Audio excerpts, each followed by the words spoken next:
Hey folks, my name is Millennial Smark and I'm bringing you the slop, the whole slop, and nothing but the slop. We gotta go over this because I'm not feeling this. I'm not feeling this. It's a lot more deeper than I think most people actually have expected. And honestly, there's a bunch of things that are being exposed with Paige now deciding that she wants to come back to WWE. On the surface level, I don't give a shit. But again, there are just a bunch of things that we have to talk about. And yes, the elephant is definitely in the room. We will talk about CM Punk a little bit later just to kind of differentiate why I don't want Paige back versus CM Punk being back, and it's perfectly fine with me. So I'll leave all my links down in the description box below. Before I even talk about it, what caught my attention initially was apparently there was like somewhat of a trending post within professional wrestling of Paige quoting lyrics from her WWE theme song. Okay. Well, that kind of led me down a rabbit hole where I caught this post from Cultaholic. Don't worry, they actually sourced themselves this time, so I know it's a real comment. AEW Saraya says she would absolutely return to WWE. And I quote, "Yeah, so I love WWE, and I don't have any negative feelings towards them. They raised me. They saved me a lot. I just appreciate them so much. The idea of going somewhere else was only because the potential of my brother being there was a big thing. I just wanted him to be a success in wrestling. But I love WWE, and I would absolutely, if there was something that they needed from me, which was exciting, I would definitely go there. Yeah, that would be silly not to, I feel like. So yeah, if there's an opportunity to do something fun, hell yeah, I'll jump on board." So basically, which we kind of just knew off rip because it's AEW and it's Tony Khan and he's a fucking mark. We all knew that. Obviously, people coming from WWE to AEW, they're just doing it just to kind of get some hands on some money, some opportunities. It is what it is, right? It's like WCW where the stars go to die or retire, right? Same thing with Paige, but I didn't know it went to the extent of her brother, which has got to be fucking hilarious right now. So my opportunity is ruined. I thought I was going to do something with, AEW because of my neck and my popularity meaning so much to the company, when in reality that fell through. So I had to kind of cope with it, and I had to tell myself, well, at least my brother is getting an opportunity, and then he fell miserably. I heard he got fired a couple of months ago. So where does that leave Paige at now, right? That leaves Paige now wanting to come back to WWE. Obviously, we have to go over this because this is a little bit more deeper, because obviously Paige, just like a lot of former WWE talents, have said some naughty things about WWE. I will leave that link down in the description box below also. What I mainly care about is the actual transcript, but you can read the entire article if you want context behind it. She said when she debuted back in 2022, September, I believe, if I'm not mistaken, she said this quote within, a midst of her entire promo introducing some type of match with Tony Storm. Again, going off memory here. She said, "Since I talked to Tony Khan backstage, it's so good to have a boss to actually finally listen to me. We decided we're gonna make this a lumberjack match." Now, obviously, the part of the promo that really caught everybody's attention is her saying, "Since I talked to Tony Khan backstage, it's so good to have a boss to actually finally listen to me," which obviously people, tribalism, you can call it whatever you want to call it, took issue with it. My issue with it at the time, and I made a video on it on the past, like back in 2022, my problem with it was that it was just easy bait. Again, I was already kind of up to here with the shoot promos, the work shoots, but constantly, this was at the peak of them constantly using WWE's name to get over. It's not the concept of using WWE's name, it's the fact that you don't have any character and it kind of feels like you're just living off the name, and I don't want to see that bullshit on my television. I want to see something entertaining. But if you remember correctly, she comes back and she says something along the lines of this. This was on social media, right? She says, I think on Twitter, "I say how my current boss listens to me, and all of a sudden it's, so you hate WWE." No, I don't. I love my time there. I appreciate the time and the opportunities I was given, especially in my NXT days with Triple H. We'll come back to him a little bit later. I'm happy now in AEW though. Tribalism in the IWC is so bizarre to me, while she actively, creates the tribalism. It's so corny at this point. Again, this was a couple of years ago, but just looking at how these wrestlers talk and how they reflect off of situations, it would never get... It just ceases to amaze me how they create the tribalism. They outwardly create the tribalism. But then when you actually, reflect off the tribalism by engaging in that manner, they want to like sit on their high horse and pretend as if they didn't create the problem to begin with. It's so fucking exhausting when they do that shit. It's so fucking exhausting. But I got something that I really want to read for you guys real quick, because I feel that this is something that should actually be talked about a little bit more, because it's actually pretty fucking hilarious. Now, I'm not sure if she's saying this, because at this point, this would have been about a couple of months after her AEW debut initially in 2022. We're now in 2023, right at this point in time. And I don't think anyone's ever talked about this when she appeared on Busted Open Radio. Now, again, I'm not suggesting she's saying this. Actually, I am going to suggest it. Fuck it. I think she actually said this because she's seen the writing on the wall. She see that she was no longer relevant. She went to AEW maybe to use that typical STEMI package when it comes to WWE superstars on AEW. She thought she could make something for herself out of the opportunity. Not saying anything bad about that, just strictly looking at the facts. She realized that that wasn't going to happen, and now she feels a little bit more comfortable being a little bit more assertive about her position in AEW not really coming to fruition. So I want to read this for you, and now I'm going to read the entire article to give you more context. 7 days later, mind you, this is coming off of her fucking run with AEW, her initial debut, the former WWE star cut her first in-ring promo for a number of years and wasted little time stamping her authority on the AEW women's division. Saraya listed off her achievements while taking some shots at Britt Baker in the process. The British star would eventually face Baker at Full Gear. Obviously, this is talking about the promo specifically that I just referenced right now, talking about Tony Khan and Vince McMahon and how she's happy to have a boss that listens to her. But this is what she stated on Busted Open Radio at the time, back in April 2023, just to kind of show you how manipulative she's being currently at the moment. She states, "I was so mortified by the promo myself that I actually second-guessed coming back altogether. Did I just make a mistake? Did I make myself look so awful? People like Dean Malenko was like, you went out there, you said on the microphone that you were nervous. I really was. I was terrified. I have never been so terrified in my career. Even when I debuted, won different championships, I was terrified." You fucking mark. Continuing on though. "But not as terrified as coming back after 5 years, going to a different company in the front row of a new group of fans, in front of all these people watching you, and they want to see you fail or do good. There was a lot of eyes." She continues on by stating, "I wanted to come across more, is she a bad guy or a good guy? Just the way I delivered it. It wasn't my proudest promo I've done. If I had to own up a promo, which I ended up having with Britt, I had to redeem myself. Moxley helped out a lot with these promos.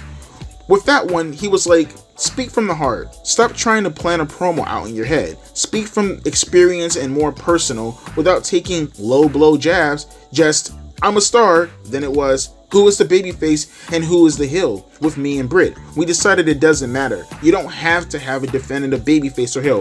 First off, the definitive heel was Britt Baker. The definitive babyface was you. I don't know why you're trying to make this so fucking complicated.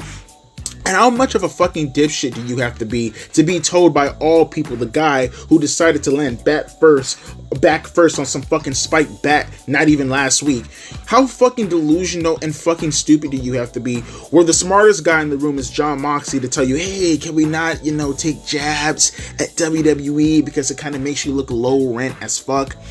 But it gets a little bit better, because later on in that promo, or that interview with Busted Open Radio, she furthers on by saying this. Check this out. Listen now. The one thing I do wish I didn't say, nice English there, I got asked to say a certain sentence. The sentence where I was like, finally, a boss that listens to me. I wish I didn't take that low-hanging fruit. I've always spoke highly of WWE because they helped me out. I love AEW. There is no reason to take that low-hanging fruit, and I feel that I caused a lot of tribalism and negative reaction. Oh, you don't fucking say. She's so manipulative. Funny how you talk about the tribalism months after causing it, yet you say everybody's being tribalistic after you started it. Again, more manipulation, but continuing on. There are some things you wish you didn't say, and that's one of them. I feel it would have gone smoother if I wouldn't have said that. I understand why people were mad, but I'm playing a character. Be quiet. But ignore all the manipulations, right? Ignore the I'm playing a character after I called you people off for tribalism, but now I'm going to admit it's tribalism after the negative reaction now that it's months later. Ignore that manipulation for a second. Go back up to that first line. Listen to that first line. The one thing I do wish I didn't say, I got asked to say a certain sentence.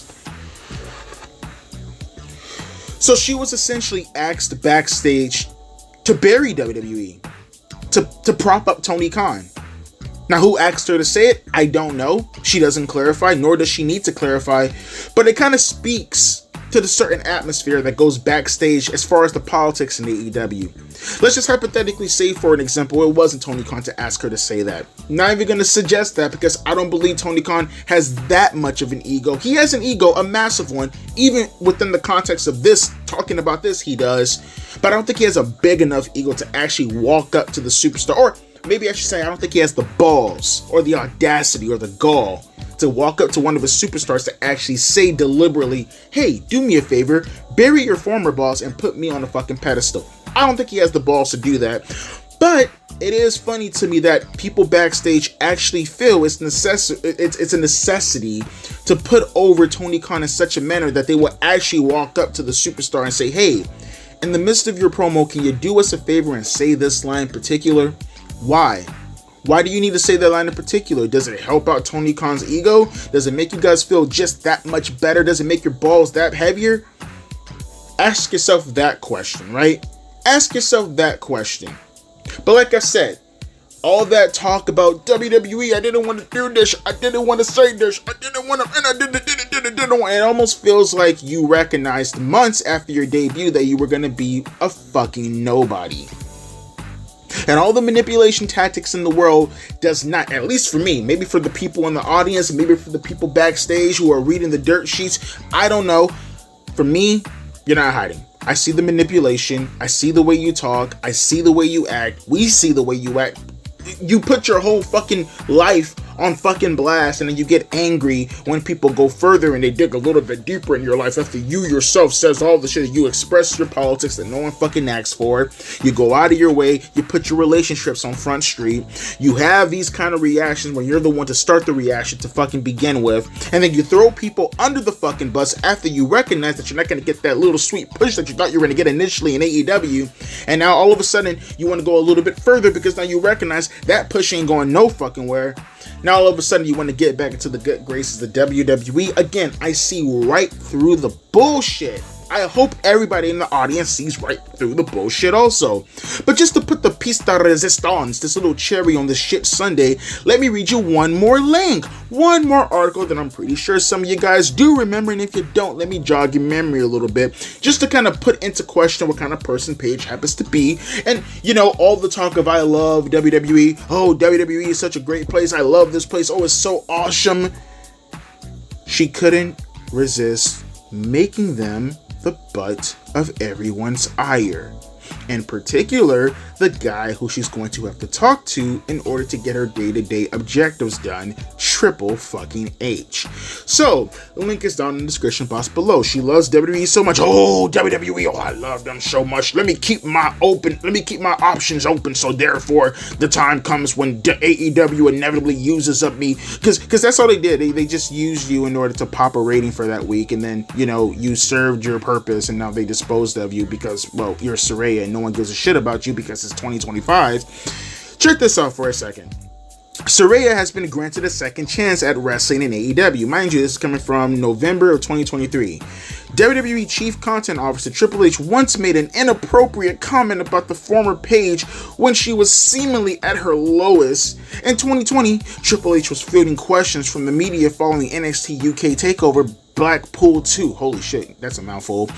Just like, you know, Paige and all the guys she slept with. The final NXT UK TakeOver event. During the presser, he was asked about the current AEW star, who had been retired from active competition for under 2 years at the time of the show. The game was asked if Paige or Edge, both retired at the time of the event, could potentially return to in-ring action. He jokingly replied that while the rated R superstar had children, Paige might have some... Wow. And it's not even that bad of a joke, but check it out. Let me read it again. He jokingly replied that while the rated R superstar had children, Paige might have sons she didn't know about. This was potentially a reference to a past online controversy involving the former Divas champion. The comments attracted a lot of backlash from people in the industry. let's see, including those in WWE at the time, but one person who was very outspoken about the statement was Saraya's boyfriend, Ronnie Rad, or whatever the fuck his name is. He took to Twitter to express how he felt, as you can, view below. I'm going to read it for you guys. Hey WWE, you should be embarrassed and ashamed of yourselves for letting someone like Triple H run your company and publicly disrespect one of your divas, Paige. Biased or not, I hate watching her cry over you. Has she been through enough? Well, considering that she's no longer dating you, Ronnie, and from the rumors that I've been hearing, I think that's not the first time she's actually cried. Let's see. Continuing on though. Triple H apologized soon after, mentioning that he had reached out to Paige and acknowledged that the joke was terrible. Oh, jokes are so bad. Oh, they're so terrible. Oh, dear God almighty. Oh, God. The former WWE Divas champion went out to say that she had spoken to the Hall of Famer who apologized for his comments. She turned on and talked about this bullshit. So, and by the way, I just want to reference this one more time. It's a fucking joke. That's what Triple H did. A fucking joke. And rather than actually talk to her boyfriend to not make the tweet in order to put people on blast, in order to bring trouble to people, she instead, as always when it comes to people like this, has to over-embellish, overreact. I'm crying, I'm actually in tears, I'm dying, I'm shedding tears right now. Oh God, whatever shall I do? But now all of a sudden you want to work back for that company. I know, Devontae, that was like a year ago. Shut your dick up, okay? I know. But what I'm suggesting is, this is the kind of person that we're dealing with right now. This is the kind of manipulative person, whether you're talking about deliberately or emotionally, that you're dealing with now, currently at the moment. Okay? And what capacity are you going to really use Paige, huh? In what capacity? I'm actually older than Paige, believe it or not, like a month. I think I'm older than her by a couple of weeks, or a month or so, right? She was born in August of 92. I was born in July of 92. So I feel young. I feel vibrant. Okay, I can suck my own dick. I can do all of that. But that's, my accomplishments. About as relevant as Paige's accomplishments currently at the moment. What is she going to bring to the table but trouble? And you've dealt with this trouble plenty of times, openly, with Paige. She's a PR nightmare. That's pretty much evident. She brings nothing to the table. Pretty sure all the women who are currently there at the moment have more of a fan base than Paige currently does at the moment. And ring-wise, what does she bring to the table? It's literally nothing but trouble. Her politics, her relationships, her porns, all of it in trouble. Super duper duper trouble.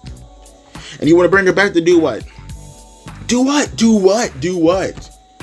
She seems like she's nothing more than a fucking headache.